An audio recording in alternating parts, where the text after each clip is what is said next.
হিন্দু শাস্ত্র মতে পুজোর আগে 16 শৃঙ্গারের কথা বলা হয়েছে। যদিও আমি এ বিষয়ে 16টার মধ্যে মাত্র 6 পয়েন্ট স্কোর করতে পেরেছি। আমি ঈশ্বরে বিশ্বাস করি, কিন্তু আচারে আমি খুব একটা বিশ্বাস করি না।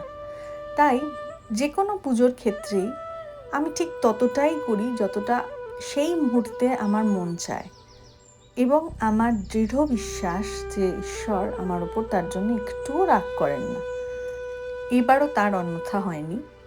আমার মন যা যা চেয়েছে, যেটুকু পেরেছি সেটুকুই আমি অ্যারেঞ্জ করেছি।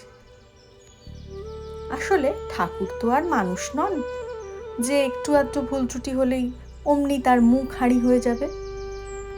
যিনি এই দিন দুনিয়ার মালিক, বিশ্ব ব্রহ্মাণ্ডের মালিক, তিনি কি আর আমার জল নকুলদানার আশায় বসে থাকবেন? মনে তো হয় না। তিনি বোধহয় বিশ্বাস, ভক্তি, আস্থা, শ্রদ্ধা এগুলোকে বেশি প্রাধান্য দেন।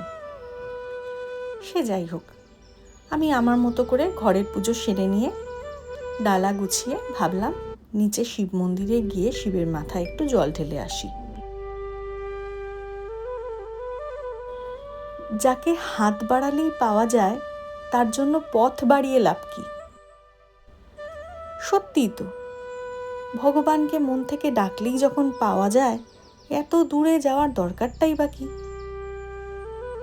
সত্যিই কোনো দরকার ছিল না, শুধু ইচ্ছে হলো বলে গেলাম।